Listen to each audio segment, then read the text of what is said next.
And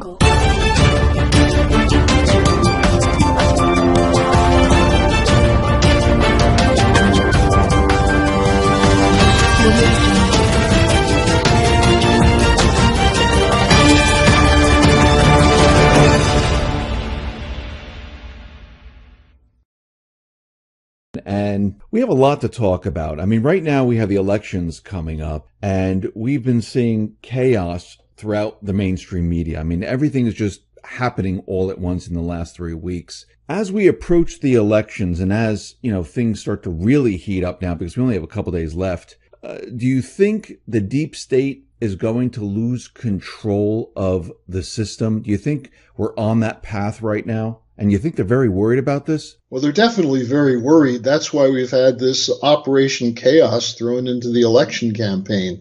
I mean, I've never seen anything like this with the fake pipe bombs, the massacre at the synagogue, the way the Kavanaugh case unfolded, the number of other things, the Khashoggi murder.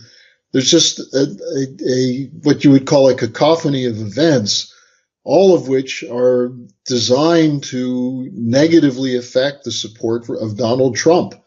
With the media saying that Trump is responsible for these actions. In fact, you might say they're overplayed because when there's this much with the same intent, you begin to wonder if maybe this was deliberately set up false flags. And I think a lot of people are beginning to suspect that, and there probably is some truth to it. But I think the important thing, Dave, is that there are two aspects to this. One is I don't have a forecast for what's going to happen in the election on November 6th. I think what we've seen is a desperate effort of a dying system to try to distort the election process in such a way as to carry out what they couldn't do with the Mueller investigation, which is to set up the conditions for the impeachment of Trump. But I think the other part of this is that we've seen Trump emerge as a very different kind of president in the last 6 to 8 weeks. The way he very much forced the Republican Party, which is not really his party. I mean, he's been opposed by these rhinos from the beginning. But he used the Kavanaugh hearings in such a way that the Republicans had to come out and support him. And he's now planning for the post-election period. Regardless of what happens on November 6th, he's going to pursue what he set out to pursue, namely the November 11th meeting with Putin, the November 30th meeting with Xi Jinping, a follow-up meeting with Kim Jong-un, inviting Putin to come to Washington sometime early next year. He's essentially saying, I'm the president. I'm going to do what I said I was going to do. And if you vote for me, great. If not, I'm not going to let the deep state set the agenda. And I think that's the most important thing. And my message to people who want to know, well, what should they do on November 6th? Vote Republican. Not because, as you know, I'm not a Republican. I don't support the Republican Party. But I support the war against the deep state, against the British operations that were coordinated with the FBI, the CIA, the Obama intelligence community, the Clinton networks. I'm totally committed to defend Donald Trump against that operation. And if we can break the power of the deep state, then we can see significant changes in the period immediately ahead, no matter what happens on November 6th. What do you think the deep state is most afraid of with Trump? I mean, I know with the mainstream media, they put out, oh, he's a racist, he's a white nationalist. I mean, they're playing on people's emotions and they're using emotional terms to try to get people all riled up. But at the heart of it, what are they most afraid of? Why are they afraid of him being in the White House? One thing they're not afraid of is Trump being a fascist, because they've supported fascists before. The New York Times supported Adolf Hitler in the 1930s. They supported Bush's lying that led to wars. All this stuff about Trump's a liar, Trump's a liar. What about Bush and Cheney on Iraq? What about Obama on Syria? What about Obama on Libya? Obama on Ukraine? These were presidents who lied to carry out wars. What about the Bush-Obama policy for the surveillance state? So this idea that somehow Trump is such a threat to our democracy is a complete fraud. What they're afraid of is that he isn't playing by the old rules. And the two most significant areas of this are his unwillingness to take up this Obama-Clinton provocation against Russia and China. Look, he's got some problems now dealing with Russia and China, which were largely caused by the whole Russiagate operation. But he is still committed to breaking the policy of regime change and wars. And that's something that the intelligence community and the British oppose completely. They don't want that change. Secondly, I think they're terrorized that if Trump actually forges a collaborative relationship with Putin and Xi Jinping, and by the way, he spoke with Xi Jinping just yesterday, and they had a very good conversation, and Trump came out afterwards and said, look, we still have good chemistry. We're going to work these things out. I think what they're afraid of is dramatic shift in economic policy, including the possibility of Trump turning on the Federal Reserve. I hope people paid attention to his attacks on Jerome Powell, not because they were attacks on Powell, but the way the Federal Reserve has a sense of an independent power above the elected officials of this country to make policy. And if he takes that up in conjunction with working with China on the Belt and Road Initiative, working with Russia in countering terrorism, all the idols of the post-war period, all the structures put in place to benefit the most wealthy financial swindlers in the world, all of it breaks down. And it's a whole new ballgame then. And that's why they fear Trump. I just want to go, you mentioned Xi Jinping, and I want to go back to that for a sec here. The corporate media, they're out there always saying that, his tariffs and everything that he's putting into place as economic policies, they're going to destroy the economy. And of course, right now we see the economy booming. And we know there's a lot of manipulation behind this, same manipulation that was there before Trump. And I think he's just using this to his advantage right now. But with China, do you think what he's doing here is he's trying to even out the playing field for when this system has to be reset? Because, like you said, if we get rid of the central bank, the Federal Reserve, and we're no longer on that type of system, we really don't have manufacturing. We really don't have incredible trade deals with all these different countries. Is that his plan? I think so. I think that he gave some indications during the 2016 campaign when he spoke about Glass-Steagall. He attacked the idea of the hedge funds setting the agenda, the shadow banking system. And then he's been pretty cautious on that since he's been in office. Now, maybe part of it was because he had Mnuchin and Gary Cohn from Goldman Sachs there. But I think it had more to do with Trump feeling that he had to break free of this Russia scenario, the Russiagate narrative, number one. Number two, establishing relations with Putin and Xi Jinping. In spite of the efforts to portray him as a Manchurian candidate being blackmailed by Putin using this dossier from Christopher Steele that claims that Trump was caught in very dangerous sexual escapades by Putin on video. In spite of all that, he's continuing to talk about the wonderful meeting he had in Helsinki and the importance of that. Even as he's talking about leaving the Intermediate Nuclear Force Agreement, even as he's talking about escalating the tariffs on China, he's still anxious and desiring to meet and work with the leaders. I think his real target is not Russia and China, but it's NATO. And he said this explicitly a number of times, and the European Union, number one. Secondly, I think it's the World Trade Organization and the global banksters. He's made that clear on several occasions. And so I think negotiating position, look, we do have a trade deficit with China that's big. It's actually growing now in spite of the tariffs, which is not surprising because the policy so far has not been one that actually fully defends and invests in manufacturing and entrepreneurial operations in the United States. He's going to have to get control of the banking system to do that, which means he has to take on the Federal Reserve. So I think behind these problems that have emerged, including the ones with China, I think between now and November 30th, there's going to be very serious discussion between the United States and China. Larry Kudlow said that the other day. Kudlow said, look, we don't know what's going to happen for sure. We don't know if China will make a deal, but if they do, we can drop these tariffs right away. So I think we're going to see some very interesting developments during the month of November.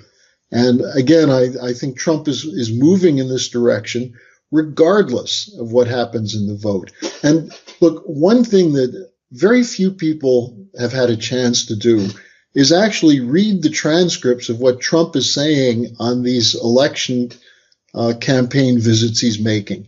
What we hear about is the so-called outrageous charges, whether it's about the caravan or whether it's about the media. We hear a lot about that, but we don't hear what he's saying to the voters. He's telling them, I like Putin. I like Xi Jinping. Yeah, we got some rough spots. We're going to get through it. He's telling them, I did what I said I was going to do against free trade. We've got a lot more coming. He's telling them, we're not going to go to the Paris Climate Conference because the man-made climate change argument is a fraud. So he's very direct in his discussion with his constituents. And we're not hearing that because the mainstream media is too busy trying to prove that Trump is a neo-Nazi, racist, anti-woman, anti-Hispanic lunatic. You mentioned the mainstream media where they're continually, like Trump says, using fake news and trying to kind of take out what he's saying. They're creating noise. But what happens when everything starts to fall into place, when, Trump meets Putin, he meets with Xi Jinping, they make a deal, and all of a sudden everything starts to fall into place. Those people are arrested who need to be arrested. And people look at the mainstream media then and say, well, wait a minute, you've been telling us one thing and now something completely opposite is happening. Isn't the mainstream media worried about losing all trust from the American people? Well, I think they're making a big bet that that's not going to happen. But the fact is that a growing section of the population now believes that Trump is right when he talks about the fake news media, CNN, the Washington Post, the failing New York Times. The New York Times just had a defense of George Soros the other day, of all people. And what's interesting, I don't know if you saw it, but they said that the original anti-Soros initiative came from Lyndon LaRouche. Now, we did identify Soros back in the late 70s as a swindler who was operating on behalf of the City of London to destroy the dollar at the time, working with the International Monetary Fund and others. So the New York Times took a big risk. They came out and for the first time in 20 years mentioned the name Lyndon LaRouche. I think they're doubling down with the belief that they're going to win the November 6th election and they're going to be able to get Trump. Now, here's the deeper issue. If the mainstream media wins, if the coup succeeds, we will probably end up in World War III during 2019. Because the Russians are preparing as though they will have to fight a war against us. So are the Chinese. And it's not because of Trump. Putin and Sergei Lavrov, the Russian foreign minister, have been clear on this. They're saying that there are forces running the administration outside of Trump's control who are committed to war. So therefore, the Russians have to prepare for that. Now, it's ironic, given that the Democratic Party used to be known as the Peace Party, that if the Democratic Party succeeds, we're going to have the biggest war in world history. And it's because the Democratic Party has given up every pretense of representing the interests of the forgotten men and women of this country for the sake of power and money. Now, the other point, though, and I think this is another important one, the Republican Party has been changed in the last 6 to 8 weeks, maybe the last 4 months. You see it in someone like Lindsey Graham, who, when John McCain was still allegedly alive, Lindsey Graham was clinging to McCain's skirts and attacking Trump all the time. Now he's come out as a much more forceful defender of the president. We saw that in the Kavanaugh case. So I think Trump has done a very skillful job of moving the Republican Party. Now that brings us back to this question of the media. You know, I'm not in the United States a lot, but I do a lot of media and interviews in the U.S. and get a lot of questions on some of these radio shows from average listeners. And I would say that the disgust at the media is higher than I've ever seen. In fact, the disgust with the mainstream media is about as high as it is with the disgust for Congress or the disgust with Hillary Clinton. So I think we're seeing a very dramatic phase shift here, Dave, and I think this will play out as we move into the last 2 years of Trump's first term. If the deep state and the Democrats, they get control of the House, you're saying that we're going to be moving into a war. I mean, do they have that much power to bring us to war, or does Trump have the ability to stop it? You don't think Trump has gained enough power, because I know the military's behind him, that we will not enter war? Well, it's tricky, because if the Democrats take the House, they're going to control the committees. And that means they're going to shut down the investigation of the deep state. Look, one of the most remarkable things in the last, especially this last year, has been the degree to which people like Nunes and Trey Gowdy and Getz and a group of these guys, Jim Jordan, have turned the spotlight on Mueller, Comey, Brennan, the deep state operatives, and then on the British. Now, I'm sure you remember, because you and I have been talking about this for years. The LaRouche organization has maintained that the biggest threat to American sovereignty comes from the United Kingdom, from the intelligence services, and from the City of London. And from the very beginning, we were saying, if you want to break the coup, you have to show the role of GCHQ, the British equivalent of the NSA. You have to look at what Christopher Steele, who he is, who he's working for, Sir Richard Dearlove, the man who lied to create the Iraq War. You have to understand that. And now we're seeing a remarkable George Papadopoulos coming out saying, look, the whole Russiagate is a British sting operation. So I think this is something that one of the most important reasons why people should make sure the Republicans hold the House. Because if the Democrats control these committees, Adam Schiff is going to have an avalanche of lies against Trump in the Intelligence Committee, as opposed to an exposure of who's running the coup. Now, as far as the war danger, look, I'm sure the Republicans are going to hold the Senate, which means that the likelihood of an impeachment in the House, there's a possibility, but it probably won't get the votes, the 2/3 votes needed in the Senate to throw Trump out. What they'll do is a steady drip of defamation and slander and try to demoralize the Republicans so that Trump can't do anything. I don't think it's going to work. I think, as Leslie Stahl, of all people, said, he's actually acting like a president. I don't know if you saw her comments after the 60 Minutes interview with him, but she said, he's the president. I could feel him having a sense of his power. And that's a change. The military, I think you're right, is on his side. James Mattis is on his side. I think there's a section of the intelligence community and a section of the FBI which is on his side. That's one of the reasons we're getting so many leaks about the corruption in these agencies. So I don't think the bloodbath that we've seen so far is going to end on November 6th, regardless of who wins. I think it's going to escalate, which is why the American people have to be in on the fight.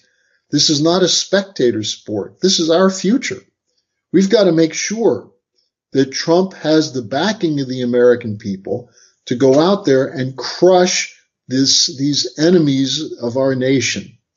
And to me, that's That's the issue of war and peace.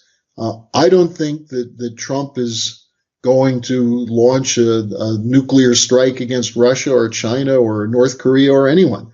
But I think the effort is going to be made to get him out of office so that whether it's Pence or whether it's some other conglomeration comes in there, that we'll go back to the Hillary Clinton policy, the Obama policy, which did have us on a course toward war. Well, let's take the other side of the coin here. I mean, if the Republicans take the House, the deep state, the Dems, they lose control. And we know that Trump signed this declassification that went to the Department of Justice. Do you think all of that's going to move forward, and all these indictments that everyone is talking about, do you think that's going to move forward if the Republicans take the House? Oh, absolutely. And I think it's interesting that Trump hasn't made a big deal out of the declassification being stalled.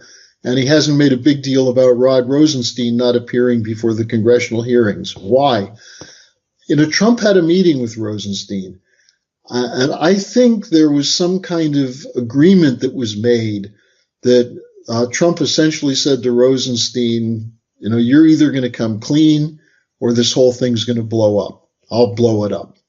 And I think after the election, there's no reason for Trump to hold back. And so you have the declassification process, which will show that the existing president, the president of the United States, Barack Obama, was involved in an operation with a presidential campaign of Hillary Clinton, working with a foreign power, the City of London and British intelligence, to try to defeat a presidential candidate and then to try and throw him out of office after he won the election.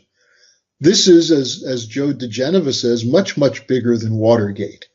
And I think with the documentation being presented in these declassifications and so on, the FISA warrants, the FBI interviews of various people, I think as this comes forward, people like John Brennan are going to have to find a hole to crawl into to protect themselves. So I think the possibility of breaking apart, doing what John Kennedy said should have been done to the CIA in 1962, or 61 after the Bay of Pigs, it should have been broken up into 1,000 pieces. I think we're going to see that potential under Donald Trump. And that's why I say that it's so critical that the American people not fall into pessimism or spectatoritis, but be in the fight right up through the November 6th election, and then continue after that to make sure that we can take our country back. Let me get your opinion on this. So if the declass does happen and it shows that Obama, Clinton, and the whole gang, they were, all in on this corruption. They were spying on Trump. They were selling secrets to the Chinese. And this does come out. This is going to rock the nation. I mean, especially those people that haven't really been paying attention. Yeah. This country is going to, people are not going to believe this at all. Well, I think that's a problem you have because too many people are trapped in fantasy football and various kinds of media-induced stupors. But, reality has a way of having an effect in breaking people out of that. And, I think the FISA warrants themselves will show that the FISA court, which was functioning as a completely secret arm of the deep state to target Americans illegally, under the FISA mandate, they're not allowed to target Americans. So what do? They go get the British to do the work. GCHQ is intercepting signals. The Five Eyes, Alexander Downer, the Australian High Commissioner to the United Kingdom, is planting stories on George Papadopoulos. This is a hard story to believe if you haven't been following it closely. And I think that once it starts coming out, people are going to have an insatiable desire to find out what really went on. Was Obama really that corrupt? And, I think you remember when Obama left office, his popularity was pretty low. And it went up because of all the attacks on Trump. And people said, well, Obama wasn't that bad. Obama was horrible. He was taking us on a course toward war and dictatorship. And the fact that he authorized illegal intelligence operations against a presidential campaign, that goes much beyond anything Nixon was ever accused of. And I think you're right, Dave. This is going to cause a real shock, but it should, because our government has been in the hands of people who are criminals. Now, also, that's why I say you have to have an economic component here.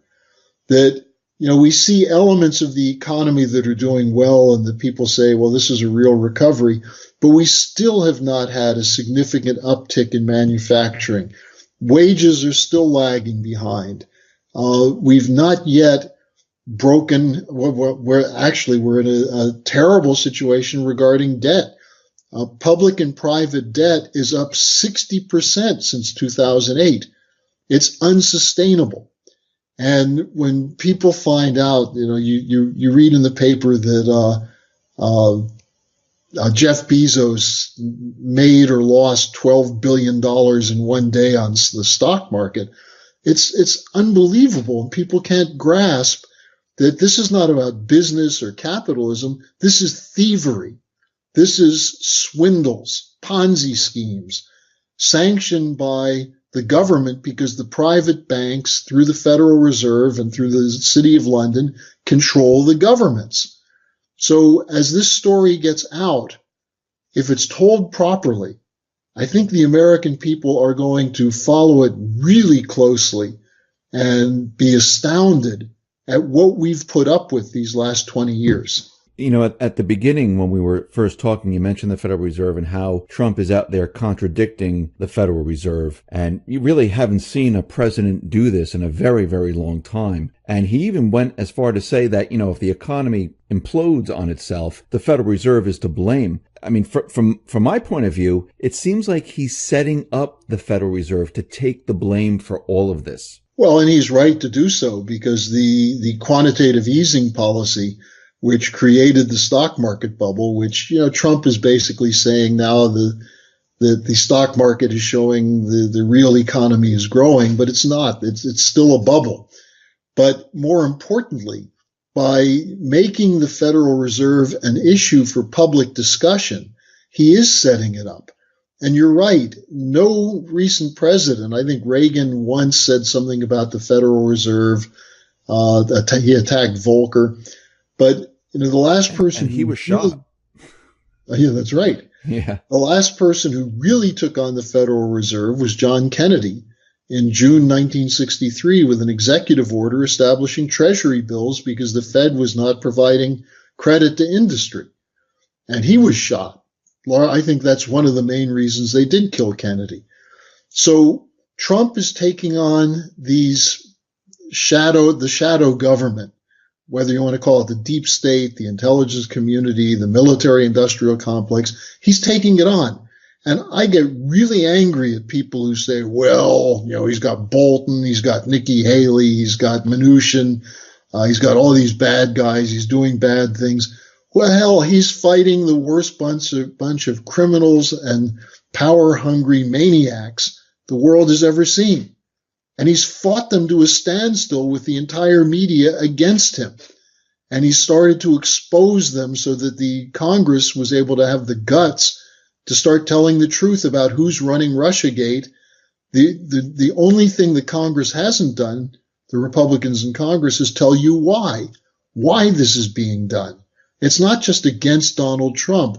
It's against Trump's breaking with the Washington consensus, the London consensus, the neoliberal policy. And this is astonishing, because who would have thought that the person who would step forward to fight these criminals would be Donald Trump? If you go back in a time machine to 2015 when Trump first announced, who would have predicted we'd be in this situation today? But one of the things he's done is he's polarized in the right way so that people now see who are the enemies of this country, who are against the idea of loving America? Who's against the idea that the government of the United States should fight for the interests of the people of the United States? Well, it's the mainstream media. It's the Clinton Democrats. It's the Bush neocon Republicans. So Trump has given us a roadmap. And even if he's made some bad decisions, and I don't agree with everything he's done, but I think on the whole, he should be defended as someone who's shown the courage to do what no president has done, including Kennedy, to openly come out and identify the enemies of the country. He had to navigate through a community, an intelligence community, the Democrat community, the neocon community, where they have been embedded in this system for a very long time, infiltrating everything. And he had to step into this where everyone was against him, like you said, the mainstream media against him, everyone in the FBI, almost everyone in the FBI, the CIA, NSA, you name it, they're all against him. And he had to turn everything around. I mean, that is a very difficult task. I mean, think about a new manager coming into an office and saying, okay, we're going to, create something new. We're going to change everything. Everyone normally fights against that one manager because they don't like change.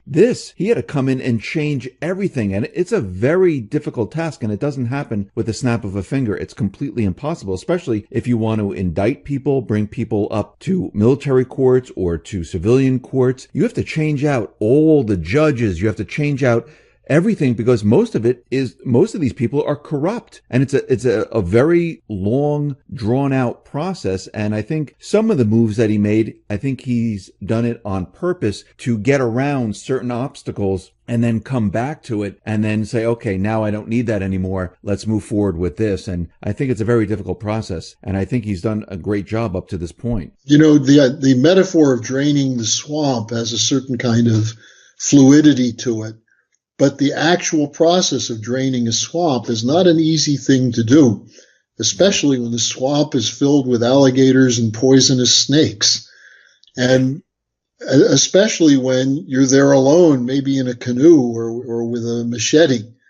And what we're seeing is an emergence of a political awakening, which really goes back to the Obamacare debate in 2010, where a lot of people suddenly realized that this is not just a question of a policy difference, but a question of a completely different paradigm being presented by the Democrats. And the key thing in Obamacare, people said, well, it's government takeover of healthcare. It's worse than that. It was an attempt to use the healthcare system to kill off Americans. That was what Obamacare was about. And very few people would say that. And to have the courage to come out and say that, this is one of the reasons people said, oh, LaRouche, he's so negative. He's so conspiratorial. Well, we were right about Obamacare. It was designed to limit the healthcare capabilities of most Americans. Now, similarly, when we talk about the Hillary Clinton war policy, Trump was absolutely right when he said that if Hillary's elected, we're going to be in war with Russia. Hillary's idea of a no-fly zone over Syria, when the Russians were already in Syria, and on top of that, what were the Russians doing in Syria? Fighting the terrorists we claimed we were fighting. And then you get Michael Flynn, the inconvenient character who was exposing the fact that under Obama, the CIA and the intelligence community was arming Al-Qaeda and ISIS. And so what happens to Flynn? He's indicted. Then you have Paul Manafort. What was Manafort's contribution to the Trump campaign? Besides managing the convention, he went to the platform committee and got them to put Glass-Steagall into the Republican platform, which was an anti-Wall Street measure. And then he got them to take out the support for lethal weapons to the fascist government of Ukraine. So Manafort is targeted on this bogus tax and lobbying charges, when the reality is they wanted to get rid of him because he knows exactly that under Obama, the United States was supporting neo-Nazi thugs who run the security operation of the Ukrainian government. So all of these things were supposed to be covered up because Hillary was going to win. Now, Hillary didn't win. So what do? They get Mueller in there to indict Flynn, to indict Manafort, and to go after Trump. And now after 2 years and millions of dollars, who knows how much time and energy spent on it, they've come up with nothing. No collusion, no Russian meddling, a few indictments here and there on process charges, lying to the FBI. So what we're seeing is a defensive, hysterical reaction to stop a dynamic, which is not just in the United States, Dave. This is the other thing that's important. Look what's happening in Europe now. The Brexit is falling apart because the City of London doesn't want to have it go through. And they're trying to reverse the vote of the people of the United Kingdom. Look at what's happening in Italy and Austria. A full-scale, all-out rebellion against the European Union's fascist economic and banking policies. Look at Germany. The Merkel government is set to collapse. Merkel had to give up the chairmanship of the Christian Democratic Union. She claims she's going to stay till the end of her term in 2021. I don't think that's possible. Her party is collapsing the same way the political parties in France and Italy and other countries are disappearing. So we're seeing a global rebellion against a bankrupt, corrupt, evil establishment. And you can't stop that by lying about the people who suddenly say, I don't like the Clintons. I don't like being told that I'm a deplorable. And the main thing is to make sure that the people who are targeted get the information as to who's targeting them and why. And to the extent Trump has done that, he's empowered maybe 30% of the American population, the hardcore Trump supporters, who are the ones who are studying now the British role, studying the Clintons, studying what Obama was doing. Imagine if we got that to 50% of the population of this country knowing who was the real enemy of the United States. That's the revolution. And that's the revolution that's coming, regardless of what happens November 6th. Yeah, that's what I think what they're most afraid of, the people waking up and realizing, because the people are their biggest threat. Absolutely. And all you have to do is look at the election eve broadcast from 2016, and they're rubbing their eyes, the deer in the headlight look. How did this happen? Why didn't we know? Well, they didn't know because they believed their lies.